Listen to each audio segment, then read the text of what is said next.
anything else. We don't want to know. We're dedicated, yes, to our favorite shows. Oh, my circuit! Everybody loves Hippo Scary dog! Dancing at Blurnsville. Futurama. Good evening. This is the Radulich Broadcasting Network premiere podcast TV party tonight. I'm your host, the mandated reporter, and frankly, I'm mortified. And tonight, our favorite show is Krypton, Season 2, brought to you by the good people at the SyFy Network, Phantom 4 Films, DC Entertainment, Warner Horizon Television, and David S. Goyer. Oh, Boyer. Joining me. Remember those commercials, Jesse? Goya. Oh, Boya. Nope. You What is don't, Goya? you don't know Goya? No, I do not. What is it? Like canned Hispanic food, like beans and shit. Oh, can't say I have. You Google it. Goya. Oh, Boya. Goya, oh boya. So we are talking about Krypton Season 2. If you don't know where Krypton is, it's it's the planet that Superman came from, but in this particular case, it is a prequel series. It's been canceled after its second season, which introduced Lobo to the series. It's as I said, it's a prequel. It's about the life of Superman's grandfather and his great-great-granddad and all the events that took place before the destruction of Krypton. Zod, General Zod, goes back in time. That happened in the first season, and by the end of it, they had defeated Brainiac by shoving him into the Phantom Zone, which he then sucked, the character's name is Seg-El, Superman's grandfather, into the Phantom Zone with him, which left Zod in charge of Krypton, and he told everyone to kneel. Kneel Yes, before he did. Zod. Yes, because he if did. nobody understands anything about this character, they know he likes when people kneel. Kneel before Zod. Yep, that's it. That's his whole character arc. Kneel before Zod. Who shall I get to kneel today? So Season 2 picks up where Season 1 more or less left off. There's a rebellion of Kryptonite folk. Kryptonians. Yeah, that's I a better got you word. back. Thank you. There's a rebellion of Kryptonians that are opposed to Zod's militaristic rule. He is, we believe, joined by his daughter, who is Seg-El's hot flame, his girlfriend. They are Lyta. Lyta, Talking yes. about Lyta. Yep. Lyta on fire. They are nice. They are running Krypton together, and they are running it with an iron fist. Seg-El's grandfather is part of the is leading the rebellion. Lyta's mother is off hiding somewhere, and I believe Adam Strange had left for a while when he came back just as Seg-El was being sent to the sucked into the Phantom Zone. Yeah, he traveled back home and then found that things were a little bit different there on planet Earth. Since he had been there, Zod had taken over. So I think he traveled into the future, into his own back to Earth, and yeah, bad things were happening. So he knew that he had to fix whatever it was, and I think that's why he came back. Yes. So the show, season 2 premiered on June 12th, and then it ended this past August, and it just wasn't keeping up in the ratings, so Season 3 got canceled. But apparently that was a shock to everyone involved with this because they had all kinds of plans for Season 3. Oh. Well, it's kind of disheartening. This is a series that really a lot of people, I think, just were... Number one, it's on SyFy, and anymore what you attribute to SyFy is Sharknado, Zombie Tidal Wave, upcoming here on the Radulich Broadcasting Network, correct? Correct. That's right. And so it's not the greatest network.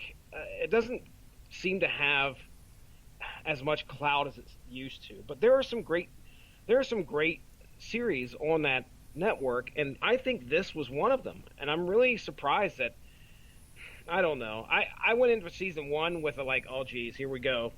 This was before Pennyworth. I didn't know how bad it could potentially get. I figured I figured Krypton would probably be the worst of the DC TV shows on SyFy, but I was really impressed with season 1, and I think the big moments or the big parts for me that made me really enjoy season 1 was Zod. We kind of teased Doomsday. Didn't we get was there a teaser at the end of season 1? Or I might be confusing that with Titans. One of them had crypto. That was Titans. I'm getting it confused. Never mind me. I'm over here doing a podcast about Krypton. I'm ready to get my Krypton. I didn't get that joke in, by the way. I wanted to get my Krypton. So anyway, yeah, I like. Boy, Jesse's born a rambling man. Buddy. I enjoyed season 1, and I'm really sad season 2. Season 2 was the final season.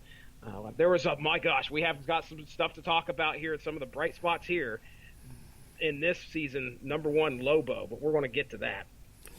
So here's let me just wrap this up, and then we can actually talk about the season, because we more or less. I mean, look, it's not my favorite one. I don't think Krypton's better than Swamp Thing or Doom Patrol by far.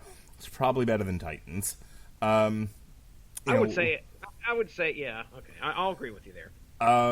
It's probably about the same these days as Arrow, but in my opinion, it's not better than The Flash, Supergirl, or Legends of Tomorrow. I think those are all better shows. So it's kind of in the middle to not quite the bottom, but it's kind of the top half of the bottom. You know what I mean?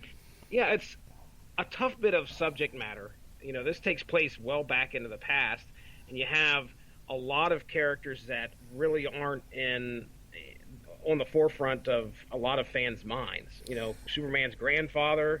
So you got to mix in, sprinkle. You got to sprinkle a little bit of that familiarity in there. So that's where Adam Strange comes in, and other things like that. So I understand its struggle against other DC TV series just because there's a lot of unknown to this.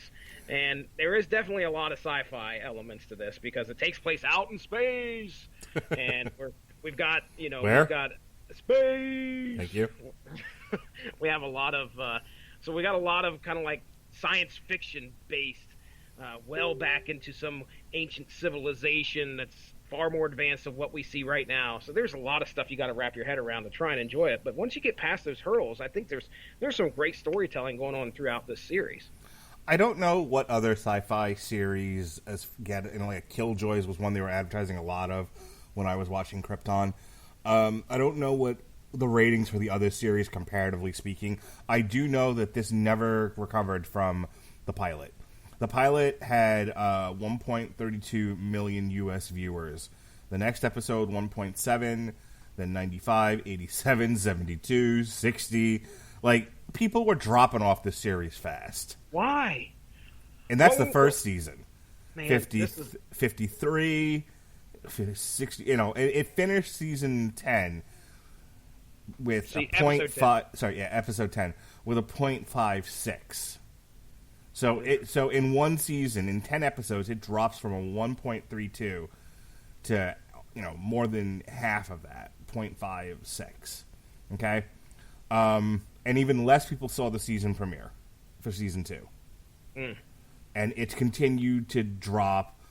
It kind of hovers between 45 and 50 between 0.45 and 0.5 for the first couple of episodes. And then again, we start dropping a little bit, and now we're hovering between 30.35 and 0.4, and then by the end of the season, we're down to 0.29 and 0.35. What time slot was this in? I want to say this was like 9 or 10 o'clock at night. On what day? Oh, I don't know. I DVR'd the whole thing and then binged it.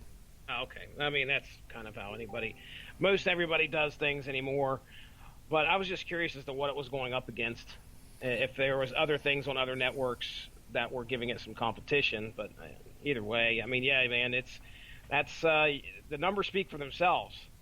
if maybe I'm the outlier that actually enjoyed this particular show. I don't know.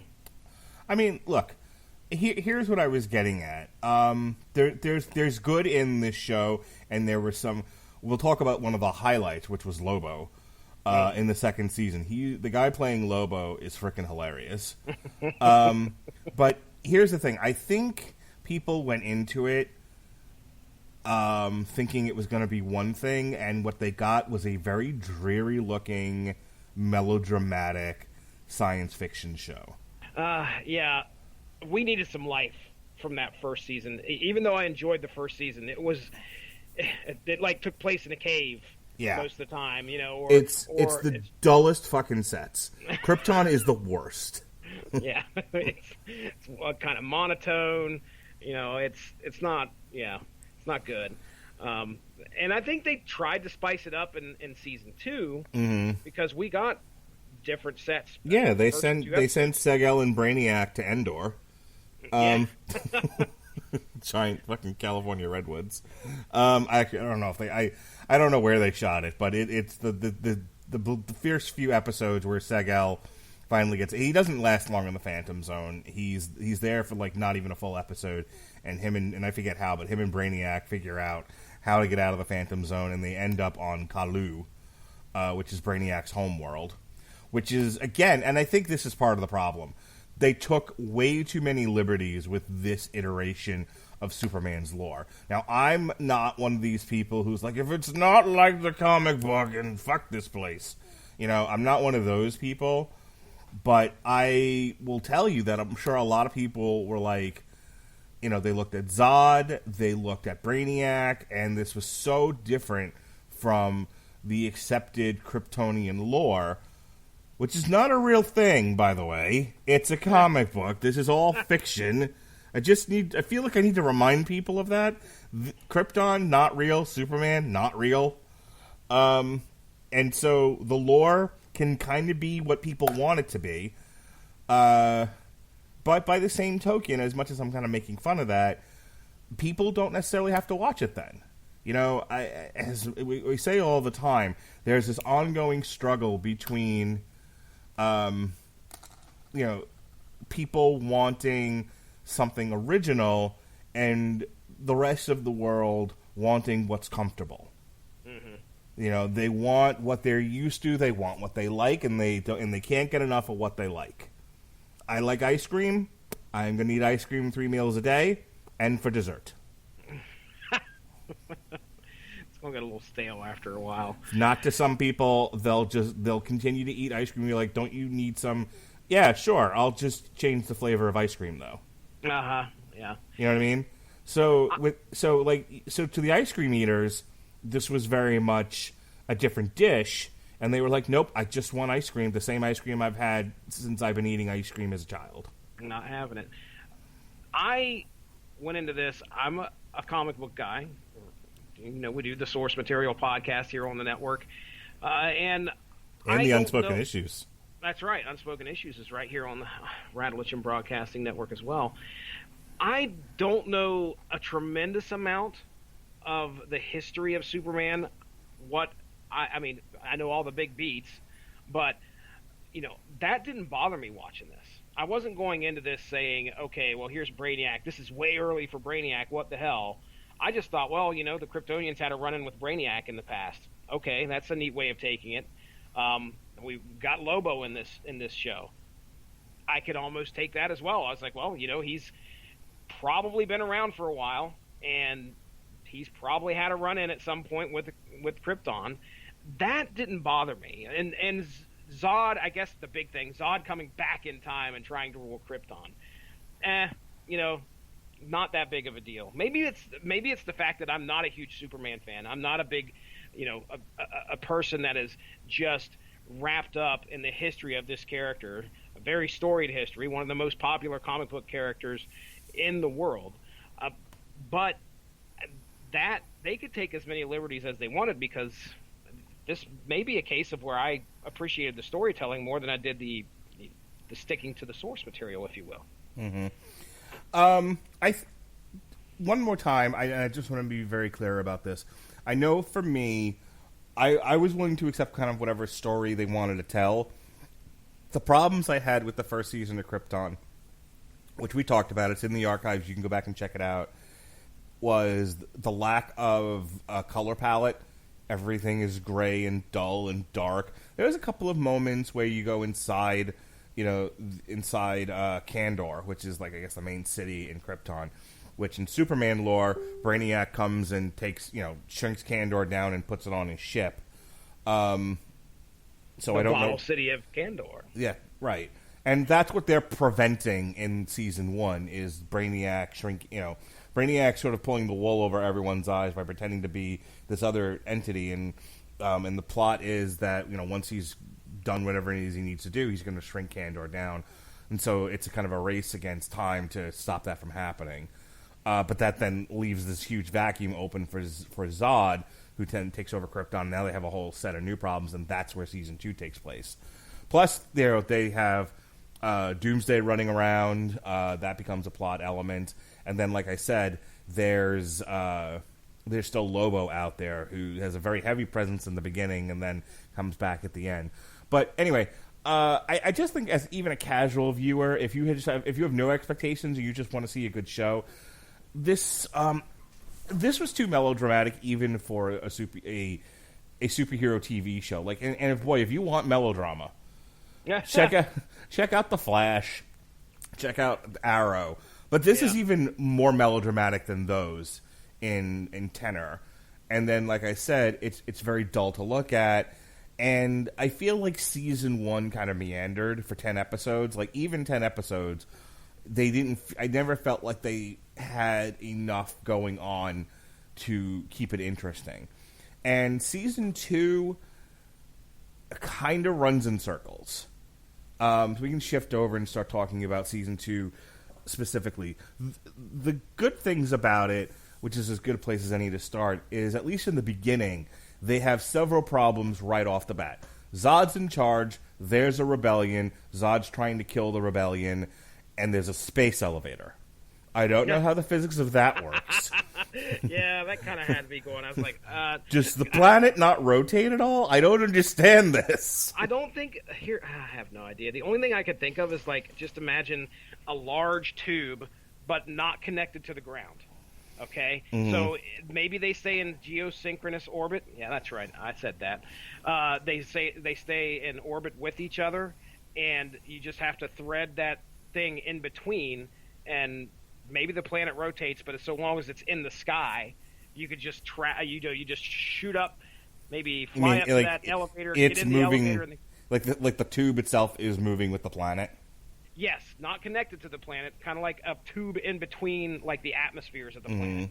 And then maybe. Trust me, I thought about it too. When they introduced the space elevator, I almost was like, boy, am I glad we're doing a podcast on this, because otherwise, nope, I'm done. This fucking high-tech fucking society that can, that does all the things it can do, including space travel, but they don't have a space travel to the moon. They use an elevator. Nope. Yeah. I'm checked out. Well, I got to thinking about that too, because that's where the whole Wegthor thing comes in. There's apparently some type of element down there on this other planet that this space elevator goes to. So you think of Krypton, and then the tube, and then there's Wegthor, I believe. And there is an element on Wegthor that allows them to travel through space. So they have to mine that and then bring it back to Krypton. And that's why the rebels go down there and are like, oh, hey, you know what? You want to conquer the universe, or you want to conquer other worlds? Well, you got to come through us first. And, hey, we've got control of all your Supremium, or whatever the hell it's called. I can't. They had a name for it. But, yeah, so I was like, why can't people just fucking fly, get in a spaceship and fly to the planet? Yeah. And I was like, okay, well, that's probably why, because it's a limited resource, and you have to go down there and mine it. That's my only explanation for that. So yeah, we pick up with let's kind of break this down. We pick up with Seg-El in the Phantom Zone, and it's kind of hippy-dippy, trippy, Pink Floyd, Dark Side of the Moon-ish. He doesn't last very long, Do you remember the details on how him and Brainiac figured out how to get out of the Phantom Zone and end up on Kalu? Brainiac tricks him, and he's like got this thing around his neck. Or no, hold on, I can't remember how he gets this thing, but he has this thing that whether he's got it in a necklace or in his back pocket, but Seg has this thing that ends up having the power of a yellow sun in it, and conveniently. Brainiac is posing as, I can't remember if he's posing as a grandfather or somebody, and says, hey, why don't you use that, and you could get out of here. You just got to cut a hole in space-time, or whatever the heck he had to do. And so he grabs that thing and uses it. He becomes really, I assume, like really powerful while he's using that thing. Cuts the thing open, turns around, and his grandfather, whoever it was, turned into Brainiac. So he tricks him into getting both him and Brainiac out of there. That's how they get out, and then of course they wake up on what was it, Kalu? Kalu. It's a good drink. Aruba, Kalua, ooh, I want to take you to the Vita. Kalua. Come on, pretty mama. Come on, pretty Brainiac. Oh, he's not pretty. Key Largo, Kryptonian. Sorry. We're here all night, folks. Lucky for you. All right, so yeah, they wake up on Kalu. So Brainiac, the super crazy, hyper cyborg computer being, lives on Endor with giant redwoods. Yeah. I don't understand this show. This is the Borg, ladies and gentlemen. He let this place flourish. So Segel and Brainiac are traipsing about this beautiful, scenic forest. And Brainiac's like, yeah, I at the moment I need you, and when I don't need you anymore, I'll be done with you, and that's that. And Segel's like, why am I doing this?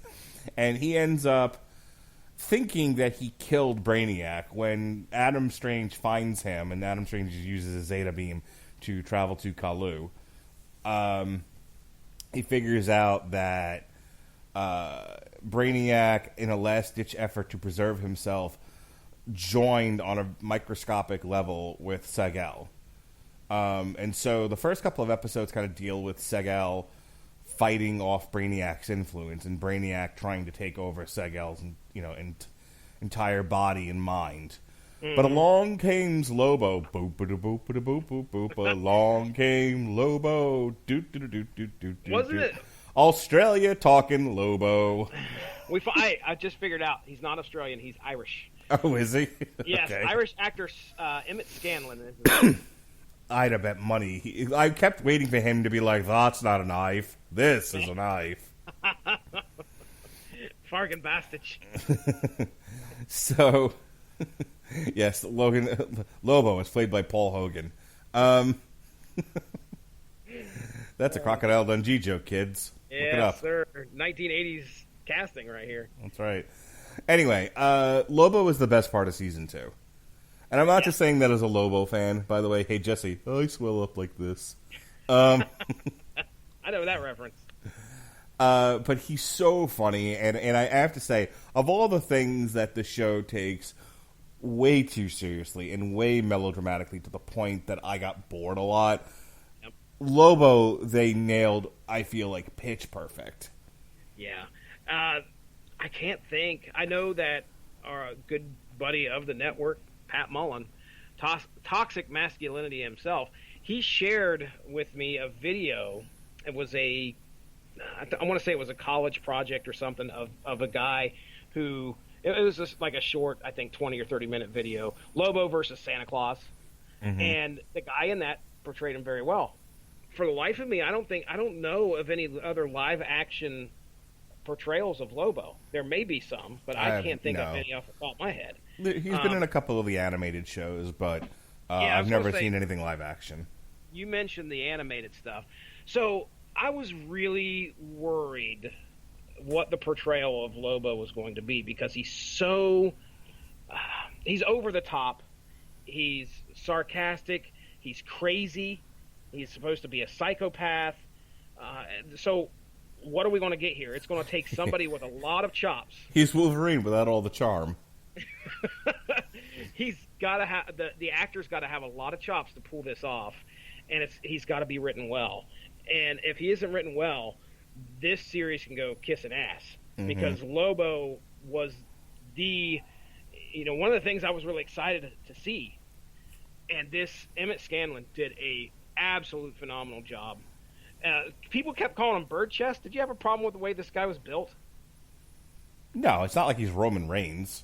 Okay. All right. Well, a lot of people were like calling him the bird-chested Lobo. This is other stuff I'd heard online or on podcasts, and I was like, I wasn't too taken aback by how small he was. I mean, he looked cut enough. And I was going to say, Lobo's never been drawn as like a uked-up character. I mean, maybe down the line he had more musculature, but then again, didn't everybody at some point in the 90s?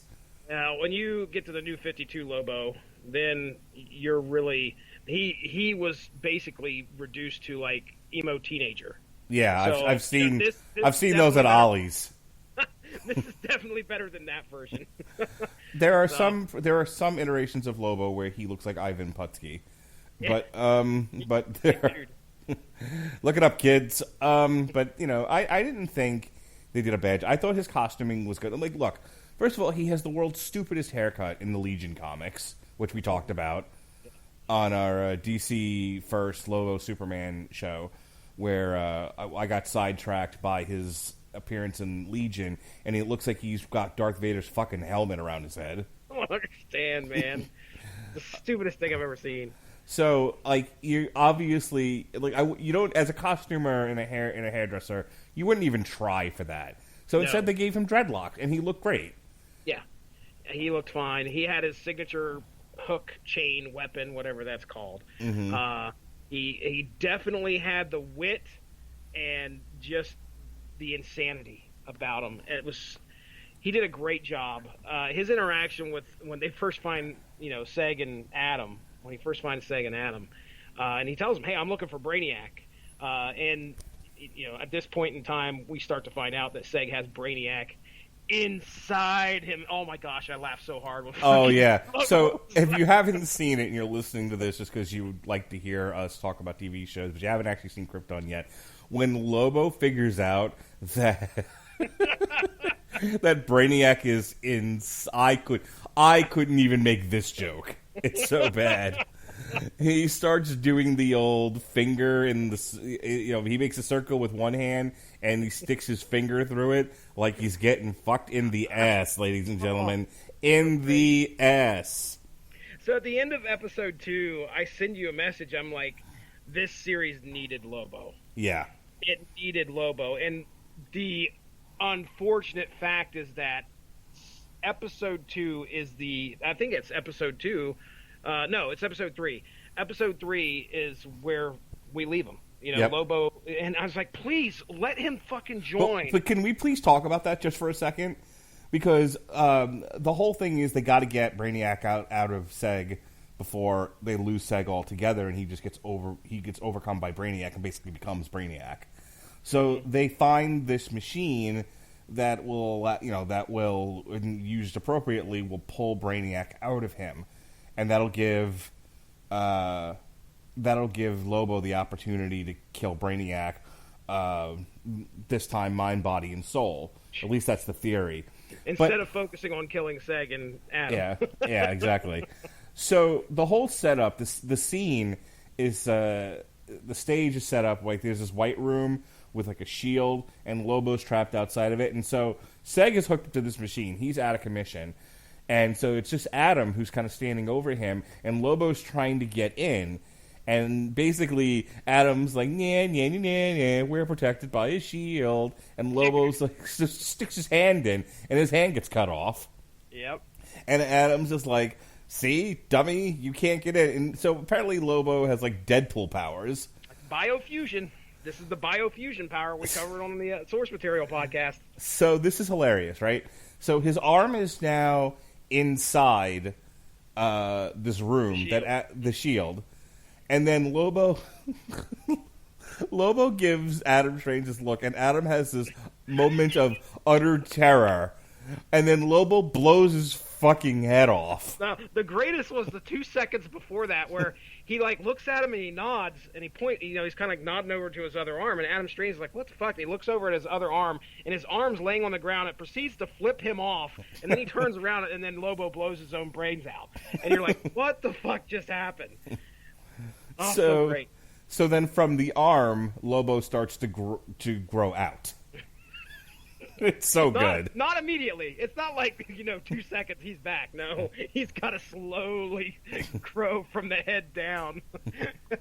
And so Adam has now this like the world's worst like Sands of Time moment, where he's got to get Seg out of here. Meanwhile, Lobo is growing and taunting him. Oh. It's so good. But they eventually get Brainiac out of Seg, and they Zeta beam out of there, and they leave Lobo in the room beneath, in the force field with Brainiac. Yeah, and we already assume Brainiac's dead at that point. The show kind of goes off a cliff after this. Because now there's still some parts. I mean, we'll talk about it, but I think there's still some good cliffhangery stuff here. A lot of it deals with the rebels and Zod's army. Zod's major plan here to get rid of the rebels and to what he's trying to do, his big plan is that and this is the problem that Adam Strange ran into, because in the future, Zod will conquer Earth. So, back to the present that the show takes place in, Zod is starting to build up his spacefaring colonial army. And that's part of what the rebels are fighting against, is they don't want him to succeed in being a spacefaring colonial terror. So they're based on this moon, and they're fighting him from there. Zod is using like a mind wipe machine to, so that anyone that stands against him gets wiped and then, is going to submit. It reminds me of the devices that were used in Red Son. Do you remember when we read that, where he would recondition them? So I'm wondering if it has some kind of tie to that, where he would recondition the Kryptonians to where, they were more subservient and not be as insubordinate. And what we learn is that Lyta was one of the ones that he mind wiped, which is why she's standing with him.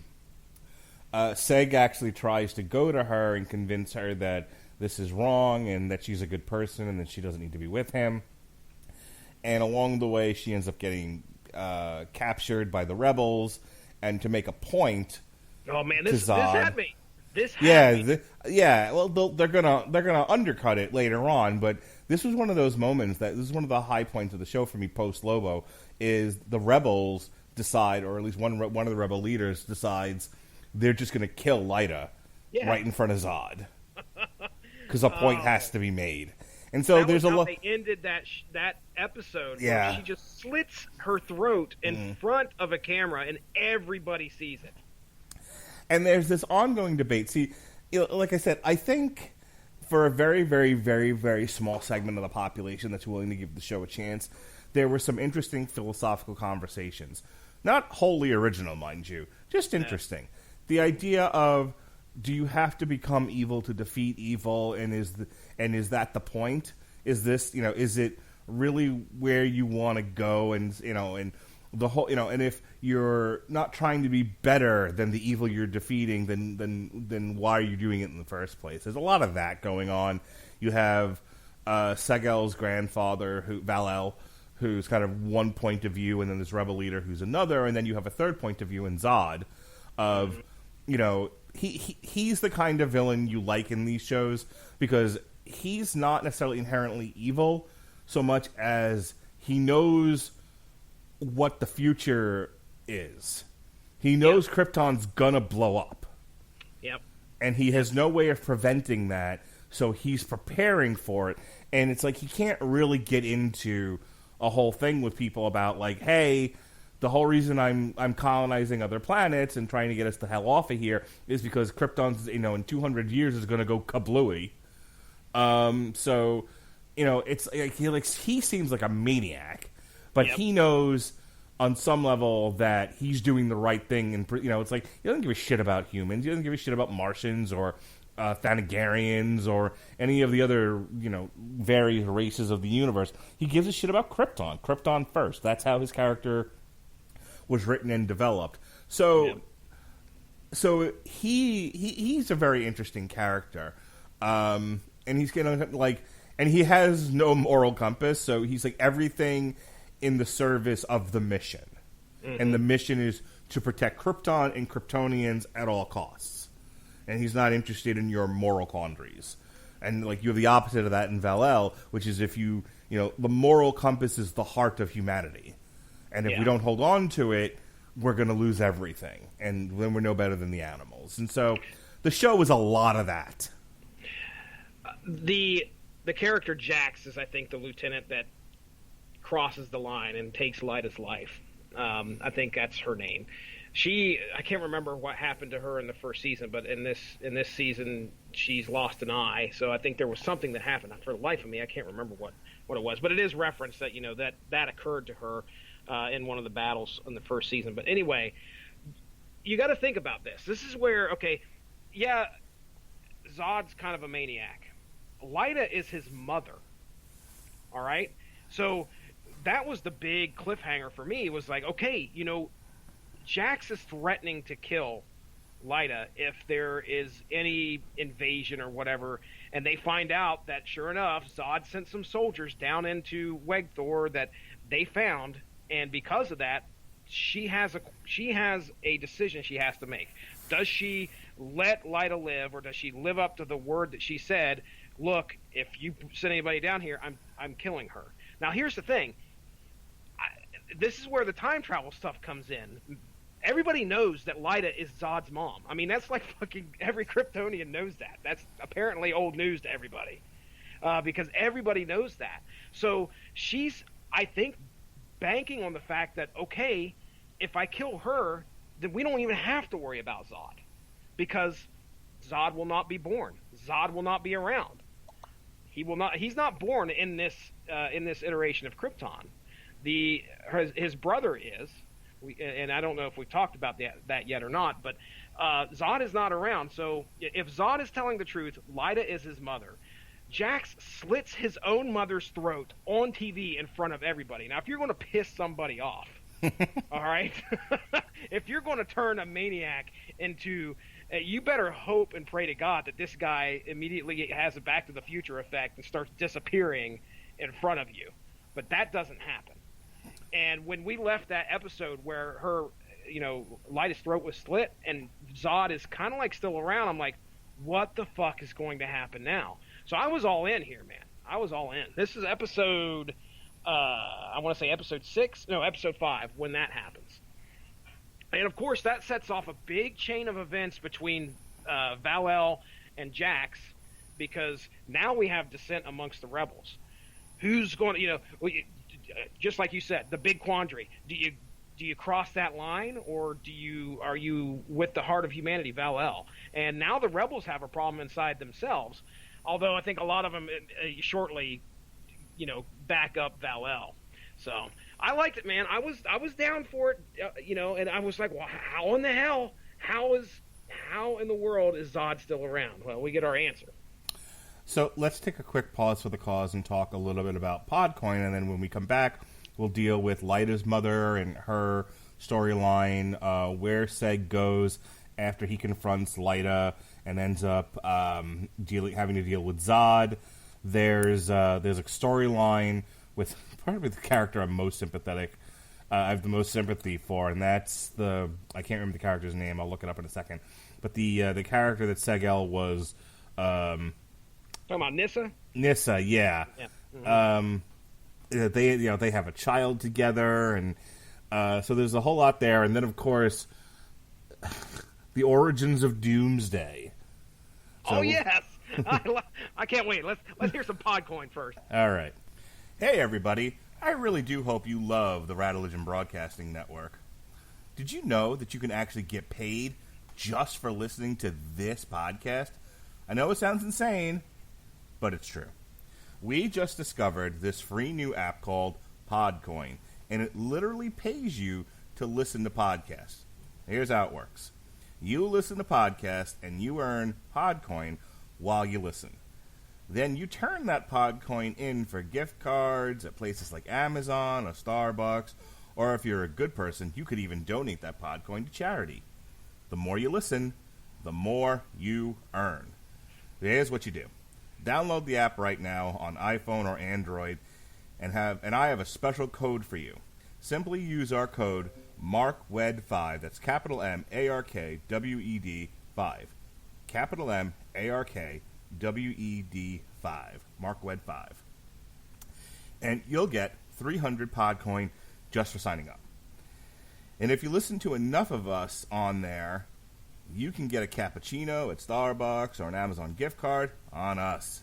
So go ahead and go listen to this podcast or virtually any podcast on Podcoin and sign up with code MARKWED5. I swear it'll change the way you listen to podcasts. All right, so let me get back to Segel just so I can wrap this up real quick. Segel goes to see Lyta, and we'll find out later, and what he doesn't realize at the time is that that's not the real Lyta. That's a clone. The real Lyta is is being she's at the mercy of a black mercy, which is a parasitic plant creature that is causing her to have hallucinations of the best life ever. Oh God. So she's being kept alive, but like in a catatonic state, and Zod cloned her and then reconditioned the clone to be more accepting of his plan. And that's who Seg runs into, and ultimately that's the one who gets her throat slit. Which causes then a few episodes of Seg and Zod interacting with one another, and there's a lot of fist fighting and whatnot, and it kind of culminates, I believe, with correct me if I'm wrong, the bit with Lyta getting her throat slit, and that bleeds, I think, into him rescuing Nyssa, who had been working for Zod because Zod had taken her baby hostage. Mm-hmm. Yeah. They did the old jump out the window. Turns out there's a spaceship waiting for you. It's a fucking Back to the Future 2 moment if I've ever seen it. I was going to say, and yet another reference to Back to the Future 2. Perfect. And I really, and that we can talk about Nyssa now, because she, she's in the uncomfortable position of having had this kid with Seg, and then almost immediately it gets taken hostage by Zod, and it's used as a bargaining chip for her to work as a double agent against the rebels. And there's a lot of whose side is she really on and all of that, but ultimately she's on her own side. She's also kind of, there's a lot of extended scenes of her with Seg, like to the point where they end up going to the Fortress of Solitude. And clearly she's kind of falling in love with Zeg. They were supposed to be married in the first place before Krypton went all to hell. Yep. So there's a lot of that with them. And then when they figure out that Lyta is alive, and they and she rejoins the world of the living, Seg and Lyta get back together again, and this is kind of left out in the cold. Yeah, she's unfortunately. We have that. They're almost, kind of putting things behind them and potentially have a life ahead of them, since now Seg and Nyssa are kind of back together and they have the kid involved. It seemed like that's the way they were going to go, but then we get the flashback scene of how Lyta is the love of Seg's life. Yep. So then it's just like, poor Nyssa. She has nowhere to go. Who does she probably felt like there was something left for her to go to with Seg. Maybe there was something there. And I thought the way it was being portrayed, I was like, well, these guys may actually stay together here. But, of course, Seg, I think, at that time, I believe Lyta was dead. So, and then when he finds out she's alive, it's just like all bets are off. Sorry, Nyssa. Yeah. I'd have banged you if my actual girlfriend hadn't come back. And then on top of everything, she has no country, no boyfriend. All she has is this baby. And she finally gets the baby back, and Brainiac steals it. Yeah, by the way, Brainiac's not dead. By the way, Brainiac is still in Seg. And that part where they pull him into the fortress, they go to the fortress, and they're like, okay, we've got to figure out a way to get Brainiac out of Seg. So they think they pull it off. They run a scan, it's not in Nyssa. They run a scan, Brainiac is not in Seg. They run a scan, I think they even run a scan on the baby, no presence of Brainiac. All right, finally, Brainiac's done. Whoops, wait a second, he's in the hologram of Val-El. Oh, shit. And then Brainiac, of course, is back, takes the baby. Oh, by the way, what's the baby's name, Mark Radulich? Jor-El, which actually it's actually not his name. His name was something else. And then she's like, oh, I don't want it to have my name anymore. We should name it, we should give it your family's name. And so the baby's name changes from whatever the hell, I think it was like Corvex is what it starts as. Corvette or Porsche, Yeah, I don't know. My fantasy car. I believe his Christian name was Bentley. It was Ford Explorer, sir. Ford Explorer. Yeah, so Brainiac steals Trans Am, but it was right after it was after he was renamed Jor-El. And cue the faint. Yeah, it was just barely in the background. Mm-hmm. So yeah, Brainiac makes off with the child, and so in the middle of everything else, and they have no idea where the hell Brainiac fucked off to. And she has hey, I'm taking the kid. You guys keep the city. Yeah, fair trade. Bye. And Brainiac fucks off. Wreck, dude. She is a wreck. Yeah. I mean, she watches him go with the kid. They can't do anything, and yeah, you said you felt for this poor girl. Yeah, I would say, like, there was a couple of things in and around these episodes I really liked. I wish they had stayed with it, because it was very much Rick Jones in the Supreme Intelligence kind of for me, where, like, I wanted more. I wanted more of Seg-El and Brainiac buddy cop. It was an interesting duo, that's for sure. Like, I love the fact that even inside Seg, he suddenly has, this clairvoyance to tell Zeg exactly where to shoot. And so Zeg's just shooting around him as they're escaping Zod's fortress, and he's not even looking. Yeah, his arm's like going to he puts the gun behind his back, doesn't even look, over to the side, doesn't even look. 1.2 seconds, they're coming around the corner. I like that. That was fun. Yeah, that was a welly. I mean, again, it's kind of like Arrow, where everyone is kung fu fighting. His fist was fast as lightning. He shoots an arrow just to spite you. Sorry. Like it. Arrow shoots an arrow. Get it? I get it. Green Arrow. Green Arrow. So that's kind of my problem with, like, the Green Arrow series, and Krypton kind of falls into that as well, where they don't know how else to do action besides fist fighting. Mm-hmm. And this ain't Daredevil or the Punisher. Let's stop there, though, okay? Because there is one sequence of events, and it's the final sequence, that was probably one of the best fight scenes I had seen in a while on TV, on network TV. Oh, Lyta and Seg versus Zod? No, it was the war where the rebels. I think Nyssa is. I think it was Nyssa. Nyssa was leading the rebels, and they were doing a charge against some. I assume some of the soldiers there, and she was like straight up Mortal Kombat Xing some dudes. Okay, where she was coming out, and then all of a sudden it just went X-ray. If you played Mortal Kombat X, there's the X-ray where it just goes into slow-mo, and then like the knife goes into the dude's neck, and then all of a sudden it speeds back up, and then it's slow-mo again. That was, granted, that was the ultimate fight scene that we were getting ready for. It's kind of like they saved up for that. But prior to that, yeah, it was fist fighting. We had Seg-El versus Zod, and Lyta pops in there.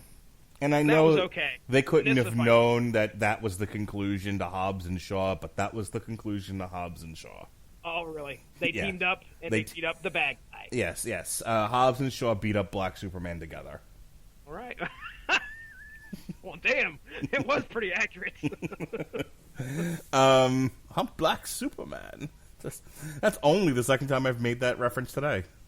Today? Yes. You need to pick up the pace, sir. I referenced Black Superman during the Taylor Swift review. Oh, wow.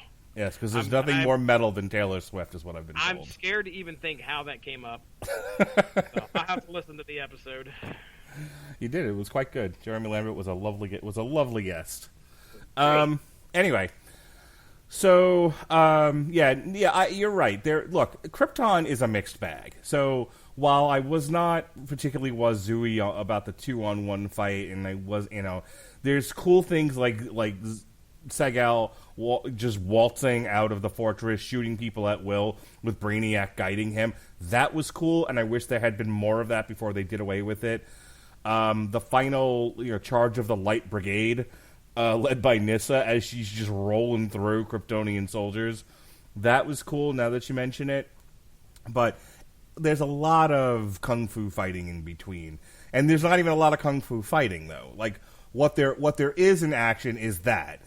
But there's not a lot of it. It's a lot.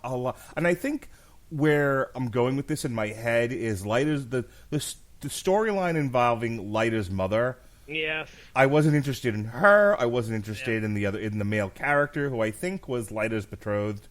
Before Yes, it was before Seg. I think before Seg came along, he was definitely interested in her, and then he just thought, well, this is a MILF. I'll move it on up to the east side. I just didn't care, and every time they were on the screen, I think I was looking at my phone playing, puzzle games.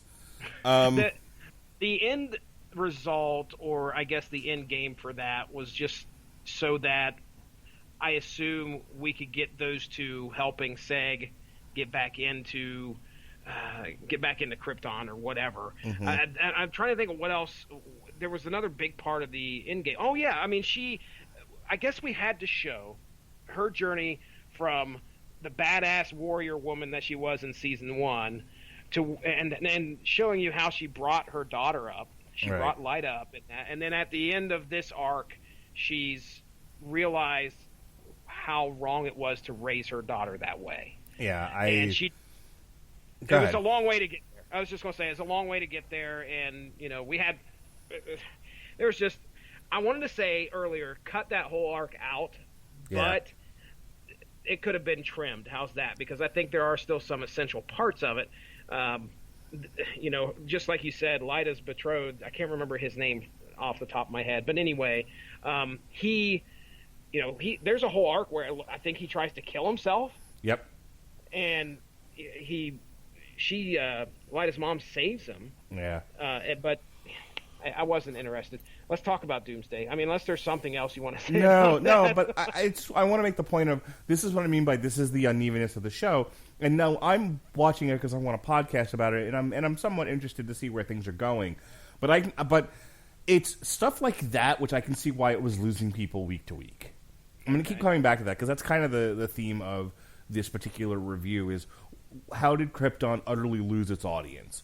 Well, you have fine actors. No one gives like a tremendously bad performance, but you need a showrunner who knows how to balance action and melodrama and storytelling.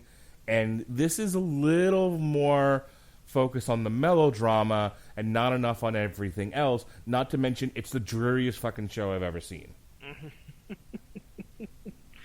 I'm trying to find her name, but I could just, in my notes, that whole arc is not even mentioned. I was making notes about Lyta, what was going on with Zod, and there was what was going on with Seg-El and Adam. Their chemistry, by the way, before I forget to mention it, I did at some points, but those two guys, you could tell they were pals. Yeah. I was going to say, now that you mentioned it, I liked Seg-El and Adam this season more than I liked them last season. They were a little bit too antagonistic, whereas this, I felt their friendship bond, and it carried the show in a lot of places for me. And then they broke them up, and they stuck Adam with his fucking drunk buddy from the first season. Kim. Like, what? It's an odd pairing. Yeah. I would say Seg and Adam provided some humor after Lobo left, at least. Mm-hmm. And then Kem, you add Kem to the mix. Kem was kind of like the comic relief from the first season, if I remember right. And then now all of a sudden he's a military, I wouldn't say military badass, but he's definitely grown as part of. I think he was part of the Kryptonian soldiers at first, and then he became a part of the rebels. But either way, yeah, stuck him with him, and I mean, there was still. I enjoyed that part of it. I didn't mind Kim as bad as I did in the first season, I think. So he really wasn't in this second season too much till near the end. Yeah, it's the last couple of episodes where they start using him, and then it's so funny because like he has the noble sacrifice when and it's just like like this was not one of the. I think that's where the show kind of just misses the ball, where it's like they set certain characters up for these really dramatic moments, but I would tell you that I would say that people watching were not particularly invested in those characters. No, well, I mean, if this guy just comes back for 2 or 3 episodes near the end, you're like, well, okay, give me a little bit more. What I was hoping for like Lobo to show up and we have a throwdown between Lobo and Doomsday. Mm-hmm. That would have been the greatest thing in the world. Yeah, that would have definitely brightened up the show. But there were, I would say, the second half of the season, though, there were a couple of episodes where it ends, and I was like, oh, I got to put laundry away, but I want to see what happens next, and I would watch another episode. So they did a good job of leaving you wanting more towards the end. In the beginning, not so much. And there's definitely some stuff in the middle of each episode where it's just like, ugh, this is interminably boring. But then they would build up right towards the end and then just leave you wanting more so that, hook you to the next episode. Of course, they succeeded with that with me. Clearly they didn't succeed that with the greater audience. Yeah. So Doomsday. I thought this was interesting because I don't remember what Doomsday's origin is in the comic, but here he's a Kryptonian that was essentially mutated and was going to be used as a weapon of war. There's some sort of civil war happening on Krypton. And, it's all that snow. It's what I think it is. Everyone's just fucking mad. Like, because they never see the sun. So, everyone has seasonal depression, but the season never ends. You know what I mean? And it's funny, the god that they worship is the god of Ra, and he just doesn't show up. Yeah, he's the sun god. There's no sun. It's just perpetual winter. No wonder people... Yeah, exactly. I'm telling you, everyone's got seasonal depression. So they're trying to create. They have this guy who's like volunteering for this program, and they kill him, and they mutate him, and they kill him, and they mutate him, and eventually he becomes Doomsday, who's just this mindless wrecking machine. And Zod's plan is to use the reconditioning device to bring Doomsday under his power. And then basically what he does with him is he sends him up to the moon, to Wegthor, Wegums, or Publix. Publix. It's a clothing store. So yeah, they send him up to Barry Windham, and it's just random words. And random words. The planet. And so he's just rampaging through the tunnels, and the rebels are able to escape by the skin of their teeth, but in doing so, Doomsday wrecks the entire moon. And look, I don't mean to get all Mr. Wizard here, but between the space elevator and the loss of an entire moon, I don't understand how Krypton didn't blow up right then and there. Yeah, physics. Yeah, that's my episode notes. By the end of episode 9, I put, "Whoops, they blew up Wegthor." That's an oopsie. My bad. Yeah. I don't know what's going on there. Yeah, I don't think you need to be an astrophysicist to know that if we lose the moon, the planet would be, in deep trouble. Yeah. We'll have issues, sure. What do you think of the Doomsday episode? I mean, we get the history of the Doomsday. I thought it was fine. It made Doomsday slightly more compelling than just basically a large gun. Yeah, and where kind of getting us where he came from. I thought that was like ruthless. I mean, she's like, okay, we're going to try the first first experiment, and after like the second commercial break, they flash back there and say, all right, experiment number 435. And every time, like they do the experiment, the computer will go in, subject is deceased. All right, initiating resurrection protocols. They bring him back to life, and then they kill him again. And they're like they're up to like 500 times that they killed this guy. And each time he begins to mutate and just get stronger and crazier. Well, I'll tell you, Jesse, having been part of this study at Moffitt, this cancer study, I can tell you that's accurate. They resurrected you a few times. Moffitt has killed and resurrected me a number of times, yes. With the same callous attitude. Oh my goodness. Give him more fucking more chemo. Well, he's almost dead. Give him more chemo. More I say. The CAR T may not have worked. We'll just give you more. You can take 2 more months off work, right? Oh, well, that's wonderful. That's wonderful. So that's my nightmare. Jada was her name. Finally, I saw it in her notes. Lyda's mom's name was Jada. He almost didn't see it in here. Her name could be Ham Sandwich, but then it would be more interesting. People be wondering why. Related, maybe the long lost descendant somehow Kryptonian related to Ham Sandwich Lex Luthor. Yeah, I listen to podcasts specifically on this network. So yeah, I like the Doomsday episode. I thought that was pretty neat, and I did like sending Doomsday down to Wegthor, and like that battle was pretty cool. I understand the whole noble sacrifice. He didn't like that. There wasn't much of a build up, but I mean, he fucking bit it pretty big, didn't he? Like Doomsday standing behind him, and he grabs Kim, and he picks him up, and then rips his fucking head off. I mean, clean off. And then of course Kim lets loose these bombs that ends up blowing up the Wegthor. But anyway, I thought the Doomsday arc was pretty neat. What was okay? Black Mercy was pretty cool. I think that nod to some of the Superman lore was they used that in a fine fashion. There were some brighter spots in this series. Lobo definitely being at the top, and Brainiac taking off with Jor-El. Oh my gosh, what's going to happen? Well, we'll never know, kids. We'll never know. Nope. Season 3 canceled. The Lobo spinoff canceled. But I read an article today in Variety that HBO Max, which is under Warner Brothers, is on a buying spree. Ooh, that's good. So maybe through some iteration or another, we'll get more Swamp Thing and we'll get more Krypton because they need exclusive content. You saw so the end of the series, the end of the season, I should say, finds Nyssa getting a hold of Adam Strange's Zeta Beam user, whatever the hell it's called. Zeta Beam. She's able to use the Zeta Beam. I don't know what she's planning on doing. She's trying to go back in time, isn't she? That's her plan. No, she's looking for fucking Brainiac. Oh, really? Yeah. I thought she was going to go try and go back in time to stop Brainiac from. No, my understanding is that she used the Zeta Beam to try to track down Brainiac.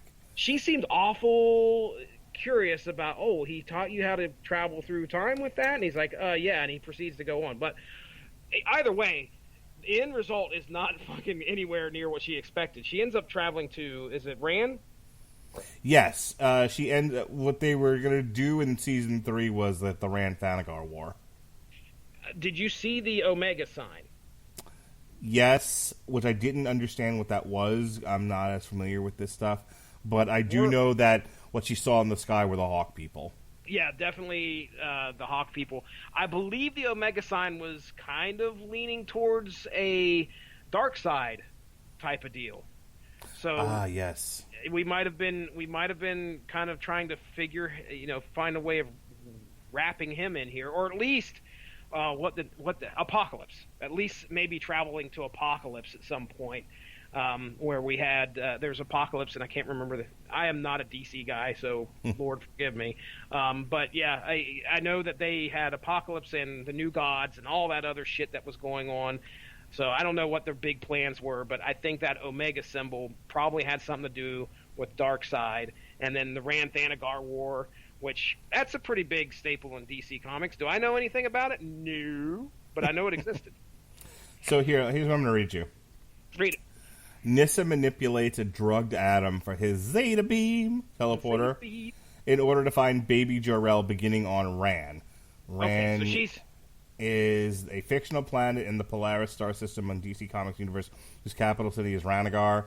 Ran is most famous for being the adopted planet of the Earth explorer and hero Adam Strange, and for their teleportation device, the Zeta Beam. Searching for Sardath, who, it's not a whole lot here, just that he showed up and he was first... Is he the guy that gave him... The Zeta Beam. Adam Stream? Okay, got it. Nyssa soon comes across Burning Dead, finds an Omega, and sees winged invaders. The link says that those were actually parademons. Oh shit! That is definitely some Apocalypse stuff going on there. Yeah. Dark Side. Apocalypse is the place. I'm not referencing the Marvel character, just for everybody out there that started to get their panties in a wad. So, Jesse, let's just final words here, and then we'll get out of here. What did you think overall of season 2? It sounds like you enjoyed it. It sounds like you were very excited for a third season. Hopefully, like I said, we'll see something on the DC Universe or HBO Max. Yeah, listen, you told me, hey, we've got to do all of Krypton, and time started running out. And this past weekend, I was like, okay, I've got to go on a binge. And luckily, I had some days off too prior to the weekend, and I binge watched this series. Well, excuse me, this season. It was 10 episodes in 2 days, which is a damn record for me.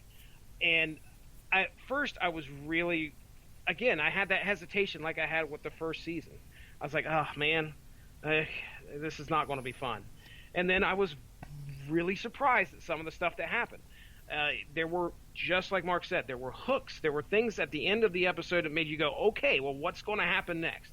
What do we have? So the plot was there. The execution may not have been on point, but it was done well enough to where it kept me interested, and it didn't have me going, okay, I've got to do another episode.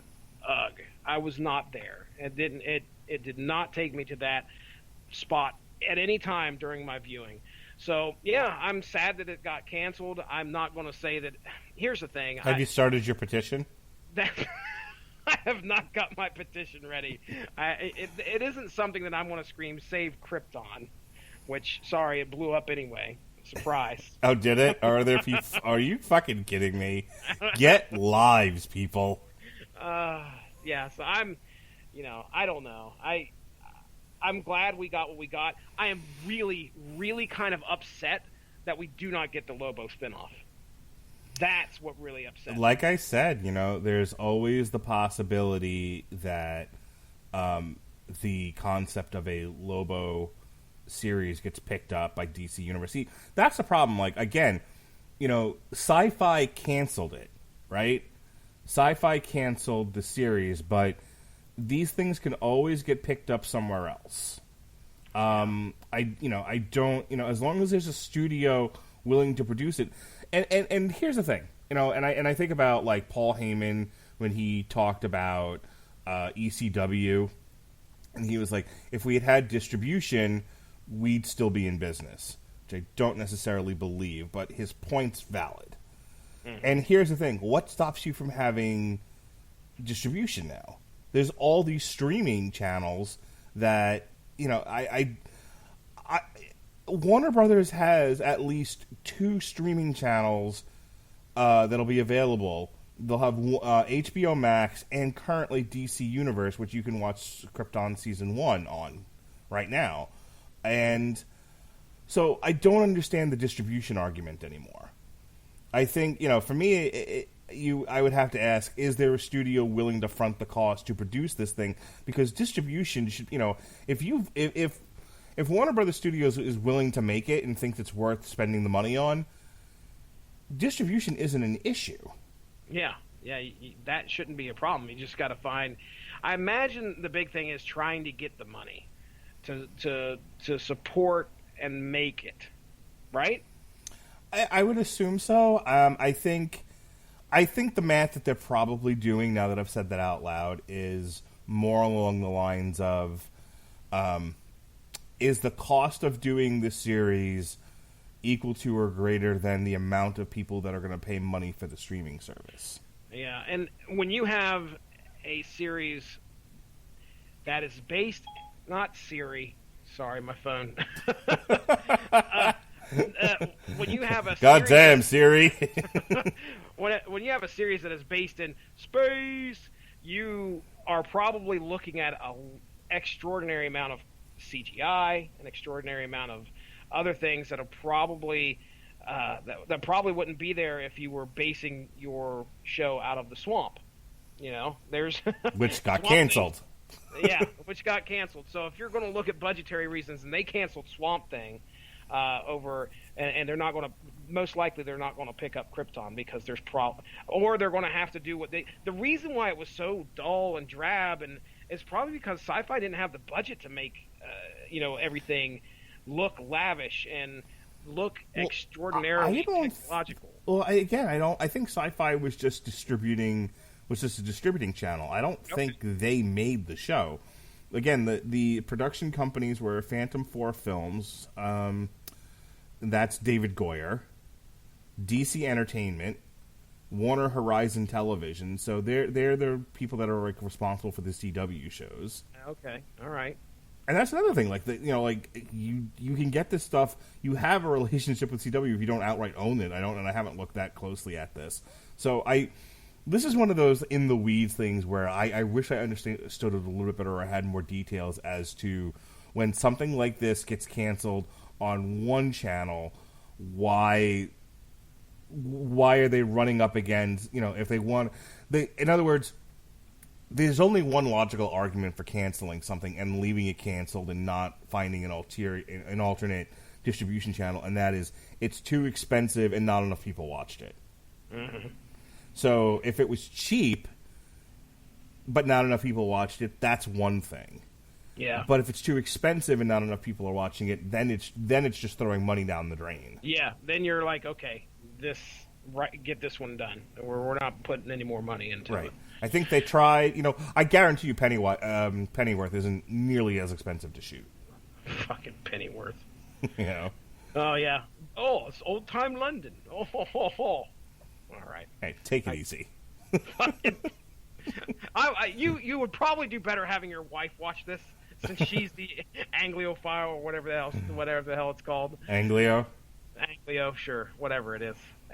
So, real quick before I forget, because I wanted to make a point to say this, and I forgot all about it when we were talking about Lobo. Do you remember what Lobo kept calling Seg-El?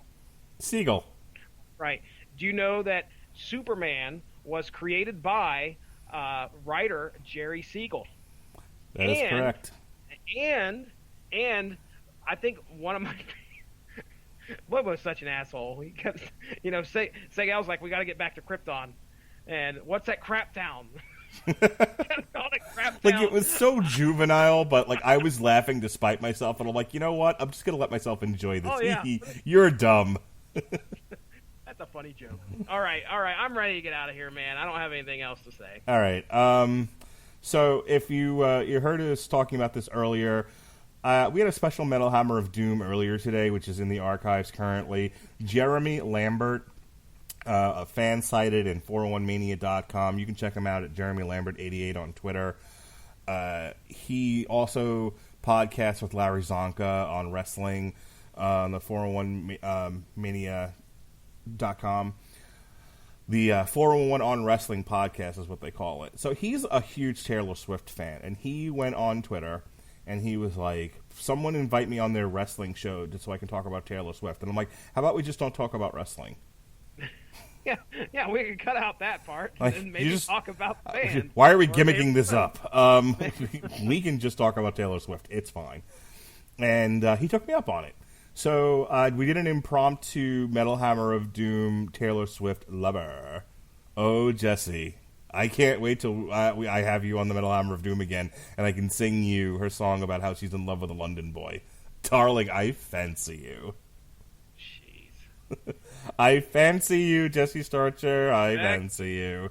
Spectacular. Boy, I cannot wait. Maybe my toilet will break and I'll have to call off. Sorry, Mark. Can't do it. We'll do it. I'll come to your house. We'll do it in your bathroom. So I can tell you in person that I fancy you. Oh, jeez.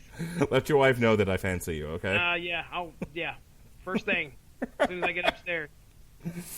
How do you feel a little randy night? Oh, well, guess what? Mark fancies me. I'll have flashbacks to Glow Season 2. Speaking of Glow Season 2 over on the... So anyway, we did a special Metal Hammer of Doom where we reviewed the whole Lover album by Taylor Swift. It was a fun time. Jeremy's a good dude. I used to love his podcast with Sam Riccati, but apparently Sam Riccati got a big boy job and and doesn't live on this side of the earth. So getting together with... so it's kind of hard to schedule with him. I get it. We did a Superman Lobo comic, DC First, over on Source Material. We have a special Patreon exclusive show. Nobody's checked it out yet, which means you're all missing out on the fun. We talked D23. We actually talked about the whole Sony Spider-Man deal with Marvel also. So go spend $1 and go listen to the podcast, you cheap bastards. That's 1 month. 1 month, $1. Yeah. I mean, damn. Shit. Goddamn, pal. Tomorrow, there's just going to be an avalanche of shows. Because it's a Superblog team-up, y'all. That's right. We got the Source Material Superblog team-up show, which is Vampirella. Whoa, Vampirella. Roses for the Dead. And the Radulich and Broadcasting Network contribution to the Superblog team-up dealing with the subject of Immortal. We watched Jupiter Ascending. Myself, Jesse, and from our Canadian office, David Wright. And a fun... Yes? I was going to say, we have an ever-expanding Canadian office. It's great. Yes. Tomorrow on the actual Metal Hammer of Doom, oh, Jesse, you'll be my Candyman. Rage of Light Imploder. Rage of Light is the band. They're a trance metal band, if you can believe there's such a thing. And their newest album is called Imploder. Came out way earlier this year. And we're going to review it because they did a cover of an Aqua song called Candyman. It was the greatest thing I'd ever seen, and I made Jesse watch it. For a second there, I thought you said trans metal band, and I was like, "Woo!" Wait, no, he said trance. Trance. Either way, I'd still listen to him, but I think you meant trance. At least the music I heard today resembled trance. So. There's no such thing as trans music. There is trance, though. Oh, you're my Candyman. Thursday, we've got a couple of shows coming at you. Robert, Alexis, and Jason Teasley, the prodigal son, will be reviewing Ready or Not, Here I Come. You can't hide. But yes, Alexis Haina and I will be reviewing the Banana Splits horror movie that's currently on Blu-ray and digital. So that'll be fun. And then myself and Jason Teasley, and possibly the other two folks I mentioned just now, will be doing a TV Party Tonight review for Zombie Tidal Wave. Yeah. Zombie Tidal Wave. Ian Ziering, coming right at you, buddy. This is what happens when you say yes to everything. And speaking of people saying yes to everything, Robert Winfrey will be joining me on commentary at O-Dark early in the morning as we do live commentary for UFC Fight Night in China, Chinese Chinaman, Andrade versus Zhang. Zing-a-ding-dang-a-dang-dong-ding-dong, ding-a-ding-dang-a-dong. You want to dang-a-dong my dag-a-long-ling-long there, Jesse? You already told me you fancy me. Can we just leave it at that? I don't want to dang-a-lang-a-ding-dong at all. Not right now. September kicks off Onslaught Month, all month long here on the Radulich and Broadcasting Network. We start with Onslaught Volume 1 on September 2nd. September 3rd, we've got a TV party for Hannibal Season 3, and then at night, myself, Chris Bailey, and Patrick Mullen will be doing a TV party for New Japan Pro Wrestling Royal Quest, NXT UK Cardiff, and AEW All Out. Zip. If you ain't gonna make the joke, I will. September 4th, it's either gonna be a really good day or a really bad day. I don't know how it's gonna go because I got PET scans and CT scans and Knotfest. So we'll see. In the meantime, while I'm listening to Slipknot and Volbeat and Behemoth and Gojira, you'll be listening to X-Men Legacy Volume 2 Invasive Exotics. And we're looking at that book because we'll be finishing up Legion Season 3 on September 5th. There's nothing September 6th at the moment, but wait 5 minutes. I'm sure somebody will ask me to review something stupid. And then on September 7th, myself and Robert Winfrey, I'm going to kick my wife out of the house. I'm going to tell her, get out, get thee to a nunnery, get, scat, cat. I'm going to make her go on a date with my cousin Kimberly. She's a girl, y'all. And while she's out, the mice shall play. Myself and Robert Winfrey will do alternate commentary for UFC 242, Khabib Nurmagomedov versus Dustin Poirier for the lightweight title. All right. Anything else? There's a whole shitload of stuff in the month of September, but here's what I'm learning. I shouldn't advertise too far ahead because shit gets canceled left and right. Because people are not dependable. All right. Well, hey, ladies and gentlemen, go give the Radulich in Broadcasting Network Facebook page a like to stay up on top of all the great podcasts we have to offer. Make sure to check out Podcoin. Mark Radulich also mentioned the Patreon. Like I said, you can customize what you'd like to give us, for entertaining you, extra special content that you can't get anywhere else from the Radulich and Broadcasting Network. You could just put $1 in there as your custom monthly amount. And Mark talked about Podcoin. You could earn money to listen to podcasts. We figured it out there last night. You can offset your cost. Why are you not doing that? It's free, basically, after that. You get yourself a little Starbucks gift card or however this stuff works there with the Podcoin. Offset that with the $1 or whatever you put in there. Let me say this. If you have a podcast and you happen to have checked out ours, you somehow stumbled into this backwards into the bear trap that is the Radulich and Broadcasting Network. How the hell did I get here? If you've walked into our personal phantom zone and you've got your own podcast, check to make sure you're on Listen Notes, because if you're on Listen Notes, then guess what? You're on Podcoin, motherfucker. There you go. Go claim your podcast. If you claim your podcast on Podcoin, you get to be the hot podcast for 2 weeks, which means new listeners. Because for every hot podcast, you get extra Podcoin per listen. It's helped mine. People are always talking in these groups on Facebook about how to market their podcast, how to get new listeners. A lot of disheartened people. Everyone thinks they're going to be fucking Joe Rogan in like 2 shows. Not going to happen. No. I've been doing this for I've 10 been at this for 5 years. I've been at this for 10 years. Guess what? Unless Joe Rogan comes on my show, and maybe not even then, it takes a lot of patience. But Podcoin's a great way to promote your podcast and get new listeners. We've had new listeners. Our numbers have gone up since we've been on Podcoin. It's free. Go claim your podcast, and they'll automatically make you the hot podcast for 2 weeks. You get bonus points for listening to your own stuff or anyone else that listens to it. And then you can listen to us because we're giving you all this free advice. I'm not charging for this advice. This is free. I am going to charge you for the Patreon shows, though. Go to Patreon. Give us $1. Hear our thoughts on D23. And then get paid to listen to podcasts. Unreal. Only in America. That's right. Someone get Don King down here. So, Mark, I think I don't really have much else to say. I think we've said it all. I mean, check out the Superblog team up. Everything's dropping tomorrow. But yeah, we got 2 podcasts coming up. And my pants. Mark's pants are dropping. It's insane. There are going to be a lot of podcasts and blogs participating in the Superblog team up.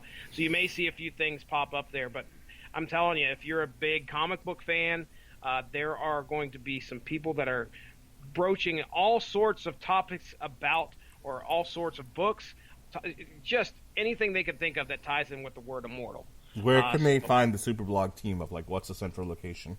Probably just go to Twitter and type in Superblog team up, hashtag Superblog team up, or hashtag SBTU, and you're going to find a lot of tweets that are going to be made there tomorrow, probably linking to everybody's stuff that's out there. It's not all being in one central spot. I know that if you probably go to one of the podcasts or blogs, they will have the rest of the links sitting there.